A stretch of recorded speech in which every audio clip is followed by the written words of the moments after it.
श्री शांबे शिवाय नमः। श्री गणेशाय नमः। मित्रों, आज हम विदेश्वर संहिता के छठम अध्याय के महात्म्य को जानेंगे और समझेंगे। ब्रह्मा और विष्णु के भयंकर युद्ध को देखकर देवताओं का कैलाश शिखर पर गमन। नंदिकेश्वर यानी कि नंदी महाराज बोले, हे योगेंद्र, प्राचीन काल में किसी समय शेषशायी भगवान विष्णु अपनी पराशक्ति लक्ष्मी जी तथा अन्य पार्षदों से घिरे हुए शयन कर रहे थे। उसी समय ब्रह्मवेत्ताओं में श्रेष्ठ ब्रह्मा जी ने अपनी इच्छा से वहां आकर उन परम सुंदर कमल नेत्र विष्णु से पूछा, तुम कौन हो जो मुझे आया देखकर भी उद्धत पुरुष के समान सो रहे हो? हे वत्स, उठो और यहाँ अपने प्रभु मुझे देखो, जो पुरुष अपने श्रेष्ठ गुरुजन को आया हुआ देखकर उद्धत के समान आचरण करता है। उस मूर्ख गुरुद्रोही के लिए प्रायश्चित का विधान किया गया है। ब्रह्मा के इस वचन को सुनकर क्रोधित होने पर भी बाहर से शांत व्यवहार करते हुए भगवान विष्णु बोले, हे वत्स, तुम्हारा कल्याण हो, तुम्हारा स्वागत है। आओ इस आसन पर बैठो।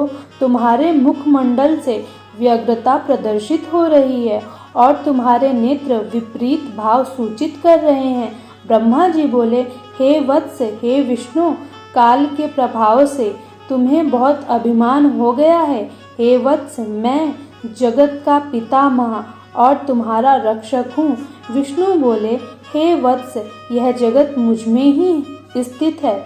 तुम केवल चोर के समान दूसरे की संपत्ति को व्यर्थ अपनी मानते हो। तुम मेरे नाभि कमल से उत्पन्न हो, अतः तुम मेरे पुत्र हो।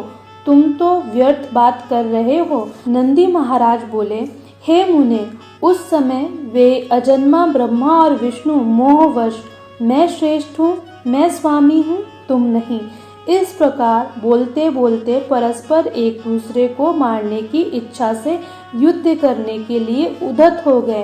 हंस और गरुड़ पर आरूढ़ होकर वे दोनों वीर ब्रह्मा और विष्णु युद्ध करने लगे। तब ब्रह्मा और विष्णु के गण भी परस्पर युद्ध करने लगे। उस समय सभी देवगण उस परम अद्भुत युद्ध को देखने की इच्छा से विमान पर चढ़कर वहां पहुंच गए। वहां आकर आकाश में अवस्थित हो पुष्प की वृष्टि करते हुए वे युद्ध देखने लगे। गरुड़ वाहन भगवान विष्णु ने पुत्र होकर ब्रह्मा के वक्षस्थल पर अनेक प्रकार के असंख्य दुस्सह बाणों और अस्त्रों से प्रहार किया। तब विधाता भी क्रुद्ध होकर विष्णु के हृदय पर अग्नि के समान बाण और अनेक प्रकार के अस्त्रों को छोड़ने लगे। उस समय देवगण उन दोनों का वह अद्भुत युद्ध देखकर अतिशय व्याकुल हो गए और ब्रह्मा तथा विष्णु की प्रशंसा करने लगे। तत्पश्चात युद्ध में तत्पर महाज्ञानी विष्णु ने अतिशय क्रोध के साथ शांत हो दीर्घ निश्वास लेते हुए ब्रह्मा को भयंकर लक्ष्य कर महेश्वर अस्त्र का संधान किया। ब्रह्मा ने भी अतिशय क्रोध में आकर विष्णु के हृदय को लक्ष्य कर ब्रह्मांड को कंपित करते हुए भयंकर पाशुपत अस्त्र का प्रयोग किया। ब्रह्मा और विष्णु के सूर्य के समान हजारों मुख वाले अत्यंत उग्र तथा प्रचंड आंधी के समान भयंकर दोनों अस्त्र आकाश में प्रकट हो गए।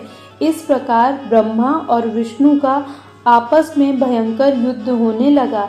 हे तात, उस युद्ध को देखकर सभी देवगण राज विप्लव के समय ब्राह्मणों के समान अतिशय दुखी और व्याकुल होकर परस्पर कहने लगे, जिसके द्वारा सृष्टि स्थिति प्रलय तिरोभाव तथा अनुग्रह होता है और जिसकी कृपा के बिना इस भूमंडल पर अपनी इच्छा से एक तृण का भी विनाश करने में कोई भी समर्थ नहीं है, उन त्रिशूलधारी ब्रह्म स्वरूप महेश्वर को नमस्कार है। भयभीत देवतागण इस प्रकार सोचते हुए चंद्रशेखर महेश्वर जहाँ विराजमान थे उस शिव स्थान कैलाश शिखर पर गए। शिव के उस प्रणवाकार स्थान को देखकर वे देवता प्रसन्न हुए और प्रणाम करके भवन में प्रविष्ट हुए। उन्होंने वहाँ सभा के मध्य में स्थित मंडप में देवी पार्वती के साथ रत्नमय आसन पर विराजमान देव श्रेष्ठ शंकर का दर्शन किया। वे वाम चरण के ऊपर दक्षिण चरण और उसके ऊपर वाम कर कमल रखे हुए थे। समस्त शुभ लक्षणों से संपन्न थे और चारों ओर शिवगण उनकी सेवा में तत्पर थे। शिव के प्रति उत्तम भक्ति भाव वाली कुशल रमणियां उन पर चंवर डुला रही थी।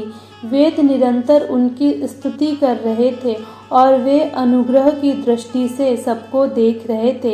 हे वत्स, उन महेश्वर शिव को देखकर आनंदाश्रु से परिपूर्ण नेत्रों वाले देवताओं ने दूर से ही उन्हें दंडवत प्रणाम किया।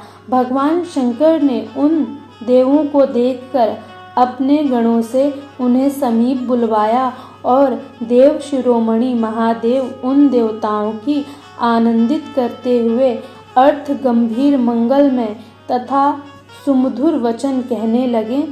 इस प्रकार से यह छठम अध्याय यहीं पर समाप्त होता है। हम आपको मिलेंगे अगले वीडियो में।